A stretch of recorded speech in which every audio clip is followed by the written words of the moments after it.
So Ed Martin is the Trump-appointed interim U.S. attorney for Washington, D.C. The Justice Department described his job this way, quote, United States attorneys serve as the nation's principal litigators under the direction of the Attorney General of the United States of America. They work for the country, in other words, not the country's president. Yet Mr. Martin is now describing himself as the president's lawyer, and that certainly seems to have endeared him to the president, who now wants him to be the U.S. attorney for Washington, not just the interim one. So who is Ed Martin? Well, he was an organizer with the so-called Stop the Steal movement who spoke at a rally in Washington the day before the Capitol attack. Thank you for standing with all of the patriots next to you. And thank you for standing for our president. But remember, what they're stealing is not just an election.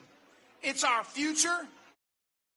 Martin also represented some of the January 6 rioters. He became the first U.S. attorney for Washington, D.C. in at least 50 years to be appointed without experience as a judge or a federal prosecutor, according to the Washington Post. And he makes no bones about where his loyalty lies. This is what he said online yesterday. Quote, as President Trump's lawyers, we are proud to fight to protect his leadership as our president, and we are vigilant in standing against entities like the AP that refuse to put America first.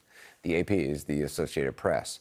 Along those lines, Mr. Martin recently offered to file charges against anyone who threatens members of Elon Musk's team. And last week, in an internal email obtained by CNN, he said he was launching what he called Operation Whirlwind, saying, quote, we must protect our cops, our prosecutors, our DOJ workers, the president, and all of the government employees from threats against our nation.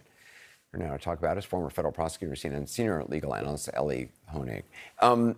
Is he qualified to be the U.S. attorney? No, but if only he was just unqualified, we'd be in a better position where we are here. You know, I've taken a deep dive on Ed Martin over the last several weeks since he took office, and I'm sounding I'm sounding the alarm bells here, and I don't do that often. Ed Martin brings a toxic blend of traits to the job. One, he's never done the job before. Now, that's not automatically disqualifying, but he doesn't know what he's doing and he doesn't understand the big principles, as reflected in what you just showed. Calling yourself the president's lawyers goes against everything the Justice Department is about. Two, he brings this startling arrogance to the job. If you look at his public statements, everything is chest beating. Everything is, I'm going to tear you down. It is not becoming of a prosecutor, and it suggests to me an amateur who's trying to act like a tough guy. And then finally, and I think most problematically, he is explicitly political. He is bringing a political agenda to seek out and seek vengeance on those who've wronged Donald Trump and Elon Musk. What is that job supposed to be? What are you supposed? What do you do?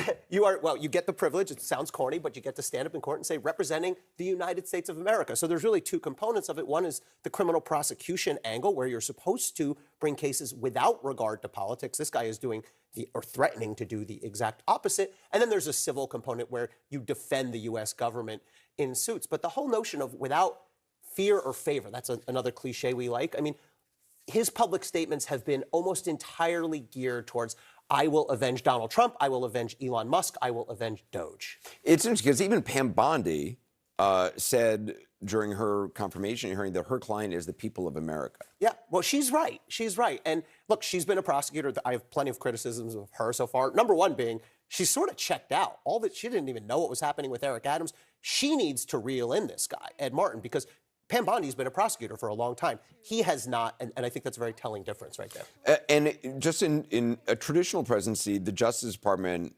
they're not supposed to even have a whiff of White House politics. I mean, they're not supposed to have connections at all. You're supposed to be separate. There's actually policies in place that both at the White House traditionally and DOJ that limit the contact and basically say, we're supposed to be separate. And, you know, one of the things that this guy has posted that I think is really outrageous is he's basically threatening people. He's threatening Jack Smith. He's threatening anyone. He's threatening the lawyers who represented Jack Smith. Right. So it's sort of like anyone who touched anything to do with any Trump prosecution or with any January 6th prosecution. The first thing he did when he took office was fire a whole bunch of January 6th prosecutors. By the way, he had defended January 6 cases. That's okay, but it's obviously there's a conflict of interest.